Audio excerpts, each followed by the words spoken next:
This futuristic looking wallet was made using metallized film, a fascinating material used in hundreds of industries, from food packaging to space travel. It's also really fun to work with and has incredible properties, but so often just ends up in the trash. So come with me as we learn more about the silver wonder material together. Let's get started.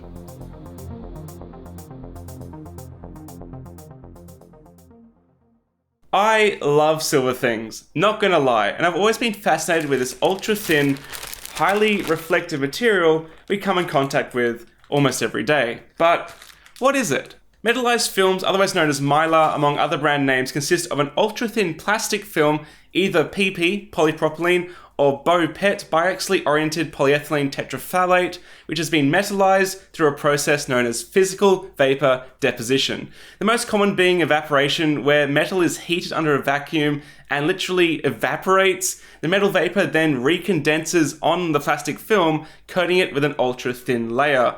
It's not too dissimilar to steam recondensing on your mirror in the bathroom after a hot shower, only with metal. Amazingly, this metal layer is only 0.5 micrometers thick. That's 1/100th the width of a human hair.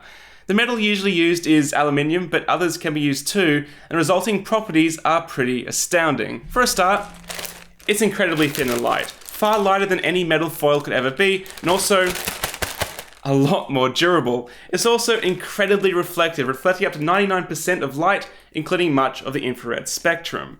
These properties make it a fantastic insulator. Ever wondered why satellites look like they're covered in silver and gold foil? Well, that's actually metallized film. The gold look comes from an additional layer of heat-resistant polyimide, like this Captain Tape is made from.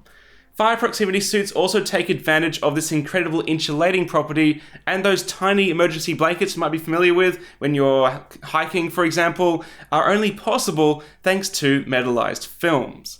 In the 1960s, NASA even sent up 2 helium balloons, Echo 1A and Echo 2, into orbit, made from Mylar, for the purpose of bouncing microwave signals around the globe, and resulted in the first ever voice transmission over satellite. It's crazy stuff. Because you see, this material is not only good at insulating, it's also got incredibly low permeability to oxygen and water compared to non-metallized plastic films. These properties also resulted in their use in an iconic Australian invention, cask wine, otherwise known as bag-in-a-box wine or goon. These bladders are a great way of transporting and storing litres of wine and don't allow oxygen in when dispensed. Goon bags are an Australian icon, and you can play all kinds of fun games with them, such as Goon of Fortune.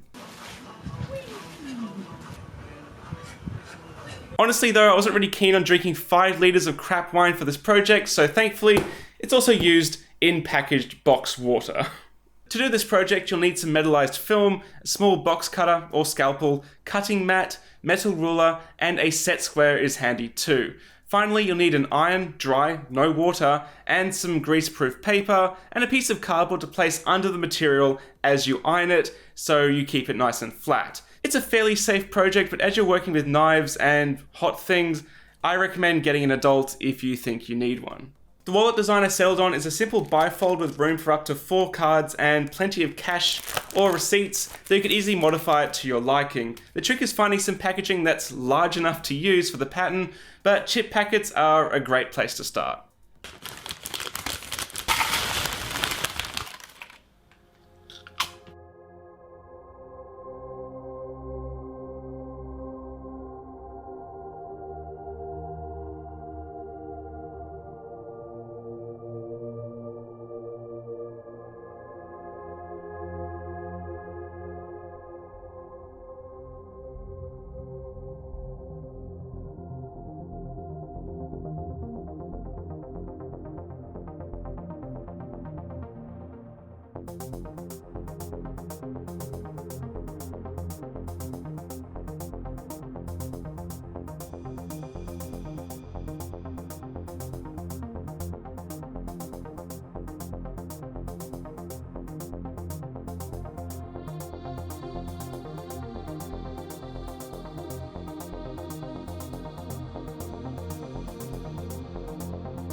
I found it interesting in my test that different metallized films act differently when heated, leading me to believe that these chip packets are actually metallized polypropylene and the Cask wine bladders are the Bow PET, I think. You see, the chip packets are incredibly sensitive to heat and will shrink on themselves if you're not careful, but the bladders get this really awesome looking crinkly pattern and don't seem to shrink much, if at all. It definitely feels thinner, but you can easily heat press two sides together to get a far stiffer product, which is what I did for the outside of my final wallet. In the end, I made 3 different wallets, with the first one being the chip packet. Now, this one is really shiny, the shiniest out of the lot, but it's also really quite flimsy.